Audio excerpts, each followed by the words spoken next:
بسم الله الرحمن الرحيم الذين يبلغون رسالات الله ويخشونه ولا يخشون أحدا إلا الله وكفى بالله حسيبا. أيها الإخوة الكرام، الآية الكريمة التي قرأت في الصلاة وقرأها الإمام جزاه الله خيراً: الذين يبلغون رسالات الله. هؤلاء الدعاة إلى الله لهم آلاف الصفات، آلاف. الداعية صادق، أمين، ورع، مستقيم، إلى آخره. هذه الآية أغفلت كل هذه الصفات وجاءت صفة واحدة: الذين يبلغون رسالات الله ويخشونه ولا يخشون أحدا إلا الله. لو أن هذا الذي دعا إلى الله خشي غير الله، ولأنه خشي غير الله سكت عن الحق خوفاً وتكلم بالباطل تملقاً، انتهت دعوته، لم يبق داعية. الذين يبلغون رسالات الله، صفة واحدة. علماء البلاغة قالوا هذه صفة مترابطة مع الموصوف ترابط وجودي، فإذا ألغيت ألغي الموصوف كله. صفة واحدة: إذا خشي الداعية غير الله فتكلم بالباطل خوفاً فسكت عن الحق خوفاً وتكلم بالباطل تملقاً، انتهت دعوته. لذلك هؤلاء الدعاة إلى الله إذا وقفوا مع الظلم، وقفوا مع الانحراف، تزلزلت الأمة. هم قدوة، هم منارات الأمة، هم معقد أمل الأمة. فلذلك لما الداعية أو العالم يقف موقف غير صحيح هناك آثار كبيرة جداً قد تصيب الناس بالإحباط. يعني في دعاة أنا أقول قامة علمية كبيرة، فلما وقفت موقفاً غير صحيح مع القاتل انتهت الدعوة كلها وأحرقت الكتب كلها، يعني خسر كل شيء ثم قتلوا فوق ذلك. الذين يبلغون رسالات الله. أنا سمعت ببلد بشمال إفريقيا علماني، يعني حكموا حاكم 23 سنة، الحاكم غير مؤمن بالدين إطلاقاً. أذكر قصة مؤثرة جداً، أنه جاء بالمفتي العام وكلفه أن يلقي خطبة أن الصيام يعيق الإنتاج فينبغي أن يفطر الناس. هذا العالم الكبير، المفتي الكبير، وافق أن يصعد المنبر ويلقي كلاماً بحسب توجيهات هذا القوي. لذلك أسبوعين تقريباً قبل موعد الخطبة الإعلام يوجه الناس إلى كلام خطير جداً سوف يلقى من قبل المفتي العام. فصعد المنبر وقال: يا أيها الذين آمنوا كتب عليكم الصيام كما كتب على الذين من قبلكم لعلكم تتقون، والذي لا يصوم وينكر فرضية الصيام فهو كافر. طبعاً قتل، لكن دفع الثمن، أدى رسالة العلماء: الذين يبلغون رسالات الله ويخشونه ولا يخشون أحداً إلا الله. فقضية الدعوة قضية خطيرة جداً، فلا بد من أن تقول كلمة الحق مهما بلغ الثمن. الذين يبلغون رسالات الله ويخشونه ولا يخشون أحداً إلا الله. طبعاً يخشونه كافية، من باب التأكيد ولا يخشون أحدا إلا الله. فلذلك يعني كل إنسان بحسب مقامه مكلف بمهمة. ففي حرف تحتاج إلى اطلاع كالطبيب مثلا، حرف تحتاج إلى إتقان كالصانع، أما الدعوة إلى الله تحتاج إلى صدق، وإلا حينما يتكلم الداعية بخلاف قناعته سقطت دعوته وانتهى عند الله وعند الناس. لذلك ما من عمل يتذبذب بين أن يكون عملاً خطيراً يرقى إلى صنعة الأنبياء وبين أن يكون عملاً تافهاً لا يستأهل إلا ابتسامة ساخرة كالدعوة إلى الله. فإذا بذلت من أجلها الغالي والرخيص والنفس والنفيس تكون قد حققت الهدف. أما إذا ارتزقت بها، للإمام الشافعي كلمة مذهلة، قال: لأن أرتزق بالرقص أفضل من أن أرتزق بالدين.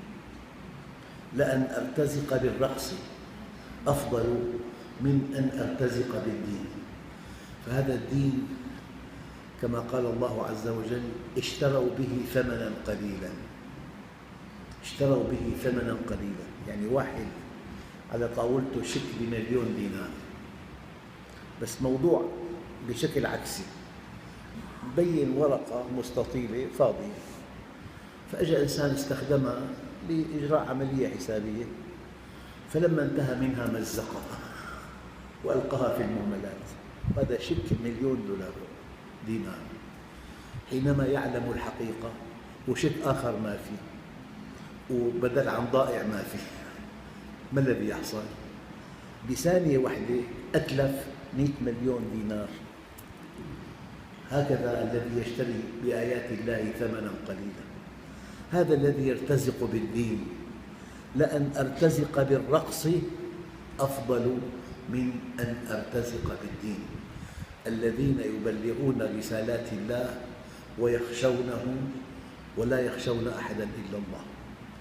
بعض العلماء قال كلام طيب: العالم الذي يستجيب لضغط فيتكلم ما يرضي القوي كالسفينة التي تأخذ من ماء البحر شيئاً فإذا بالبحر يبتلعها بأكمله.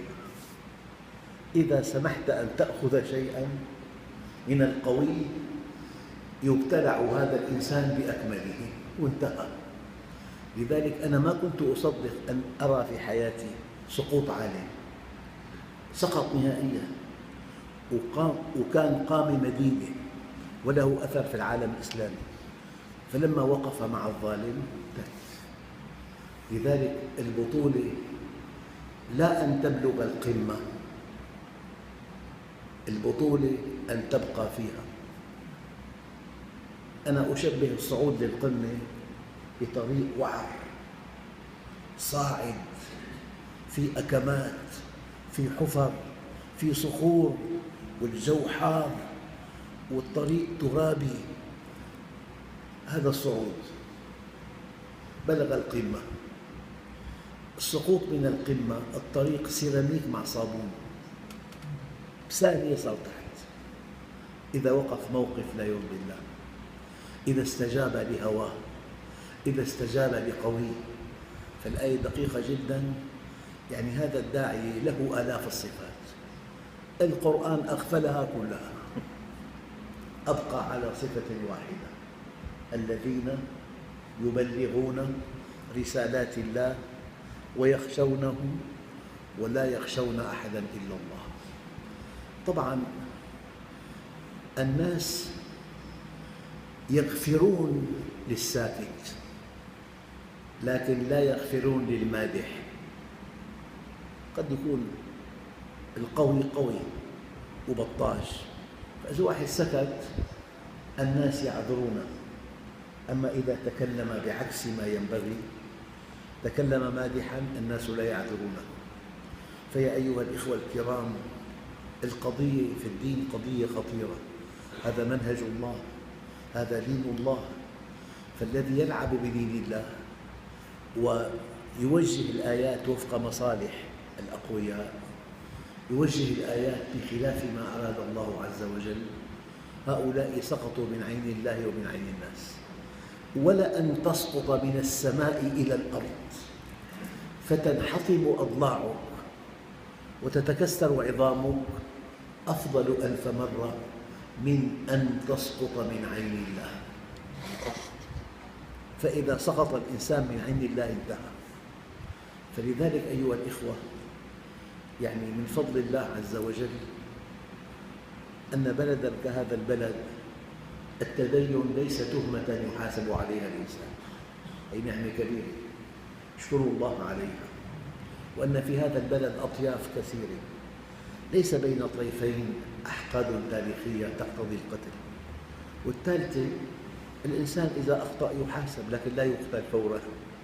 ففي نعم يجب أن ننتبه إليها. مثلا واحد عنده زوجة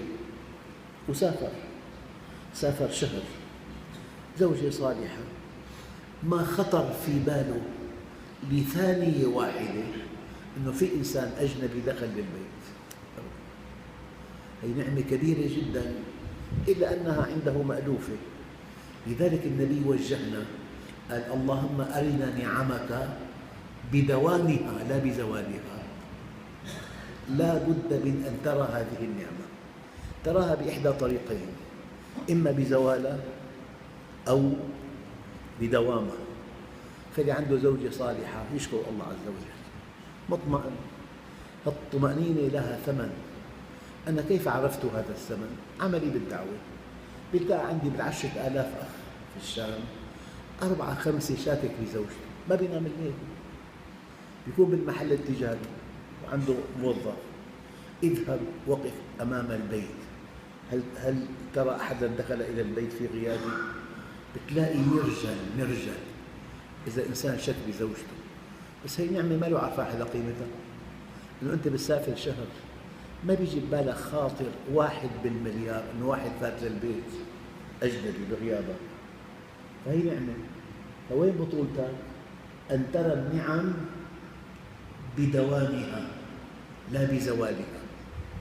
فمن هذه النعم الله عز وجل دلنا عليه. فأنت على معرفة بالله عز وجل. في بلاد يعبدون النار، في بلاد يعبدون موج البحر، في بلاد يعبدون الجرذان بآسيا. في عندي مقال طويل موثق، مجلة علمية ألمانية، يعبدون الجرذان. فنحن الله عز وجل أكرمنا بمعرفة الله، نعبد خالق السماوات والأرض. هي نعمة كبيرة جدا. فلذلك الآية، طبعا أنا محضر موضوعين 3، بس لما أرى الإمام الله يجزيه الخير الآية تأثرت بها كثيرا: الذين يبلغون رسالات الله، صفة واحدة جامعة مانعة: ويخشونه ولا يخشون أحدا إلا الله. لأنه لو لم تكن هذه الصفة فاستجابوا للقوي ونطقوا بما يرضيه وسكتوا عما يغضبه، الدعوة انتهت. والحمد لله رب العالمين. بسم الله الرحمن الرحيم.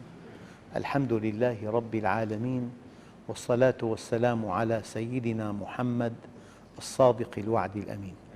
اللهم أعطنا ولا تحرمنا، أكرمنا ولا تهنا، آثرنا ولا تؤثر علينا، أرضنا وارض عنا. وصلى الله على سيدنا محمد النبي الأمي وعلى آله وصحبه وسلم، والحمد لله رب العالمين. الفاتحة.